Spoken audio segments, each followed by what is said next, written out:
Hej Pernille, jeg har lagt et brev i din postkasse, og det indeholder, det er faktisk det her, jeg lægger i din postkasse lige om lidt, og det kan godt være lidt teknisk, så jeg har lavet den her video for, at du har nemmere ved at forstå det, og nemmere ved at gå igennem det. Da det ikke er lykkedes mig at få en kommunikation med din mand, og du ejer lige så meget af Amdrup Engelvej som din mand, så henvender jeg mig til dig. Jeg tænker, at der måske skal en fornuftig person ind over.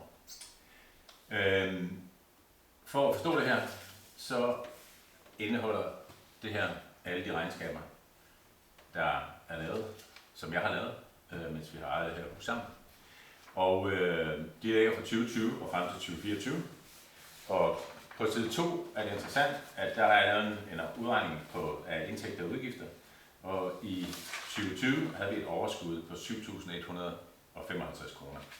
Vi havde i princippet ikke et overskud, vi brugte bare for 7.000 kroner mindre varme og vand, end vi havde budgetteret med. Og jeg har betalt pengene tilbage til mine lejere. I 2021 havde vi et overskud på 9.298. I 2022 havde vi et overskud på 11.723.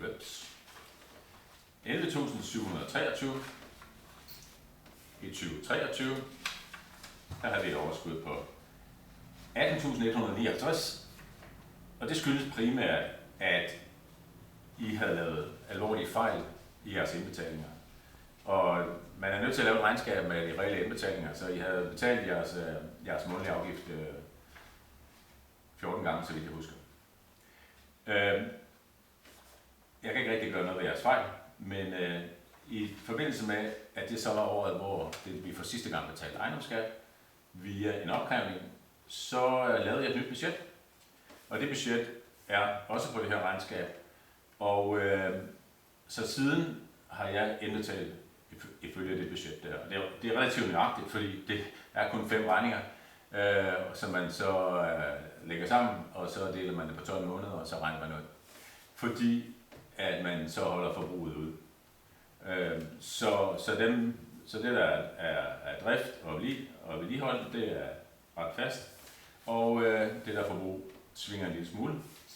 Men det der så sker i 24, hvor jeg har lavet det sidste, det er, at I retter jer ikke efter budgettet.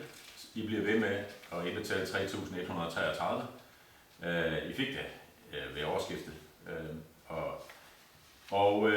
Så af den årsag er 2024-regnskabet faktisk ret meget fået op. Og I begynder at udbetale nogle penge til jer selv. I har udbetalt 25.000. Så set i lyset af det, og der så er et underskud på 36.000, så hænger det lidt sammen med, at I har taget nogle penge ud. Jeg kan ikke gennemskue, hvordan I har regnet ud, hvor meget I skulle tage ud. Fordi at det som jeg har lavet udkast til budgettet, det passer ikke med de penge, der står på de respektive for henholdsvis drift og for forbrug. Så der slutter mit regnskab 2025. Der har jeg kun haft det i 5 måneder, så det er jer, der skal lave regnskabet for 2025. Jeg ved nøjagtigt, at jeg har betalt af de faste udgifter, der passer de 597 kroner relativt nøjagtigt.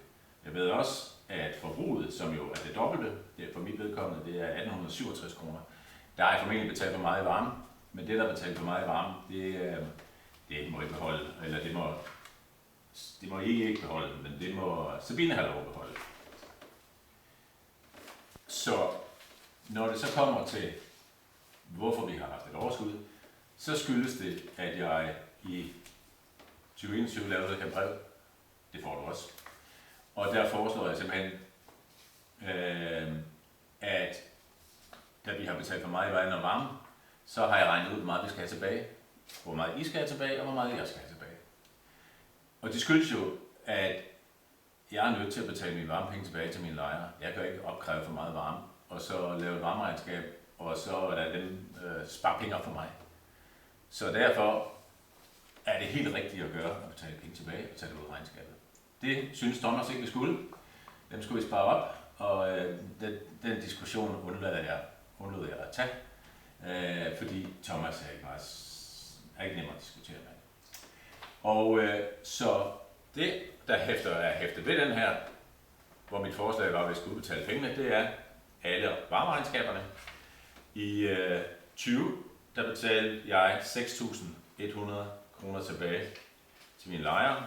I 21 betalte jeg 6.597 tilbage til mine lejere. I 2022 betalte jeg 5.108 tilbage til mine lejere. I 2023 betalte jeg 6.091 tilbage til mine lejere. Og i 2024 betalte jeg 5.864 tilbage til mine lejere. Så jeg tænker også, at i uge 25, hvor I har lavet regnskabet, der er også 5.000 til Sabine der. De 5 års tilbagebetaling, det beløber sig til 29.749. Så det vil sige, det jeg får tilbage for vores fælleskonto, som beløber sig til 26.390, det dækker ikke engang det, jeg har udbetalt til mine lejere i tilbagebetaling af varme. Og det er endda, selvom fordi jeg skulle have 16.000 plus mit tilgodehavende på 8.100. I skal have jeres beløb, som er 8.000 plus jeres plus 33% af skorstensfejerne. Og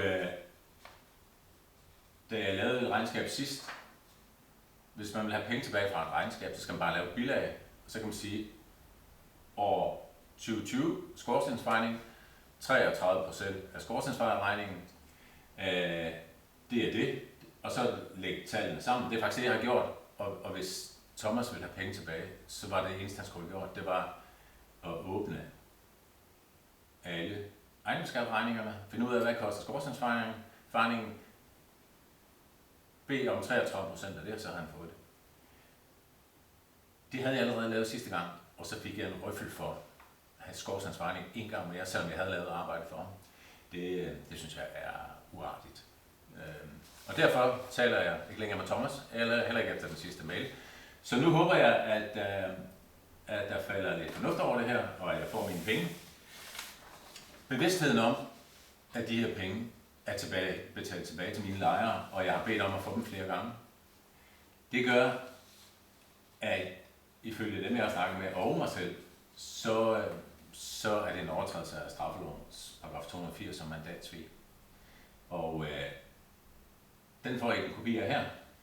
For mandatsvig straffes det, for så vidt angår forholdet ikke falder ind under tyveri, blandt andet. Det hedder straffelovens 276 og 279 af. Den, som får derigennem at skaffe sig eller andre uberettiget vinding, påfører en anden et formuetab. Og så under punktum 2, ved i et formueanlæggende, som det påhviler ham at varetage for en anden, at handle imod denne tarv. Og Thomas har handlet imod min tarv i et formueanlæggende, hvor jeg har bedt ham om penge rigtig mange gange. Og da jeg ejer det her sammen, så agter jeg, hvis ikke at mine penge bliver ved indbetalt, at overdrage sagen til min advokat. Han har tidligere lavet, jeg har siddet i bestyrelse med min advokat, I har navnet her, og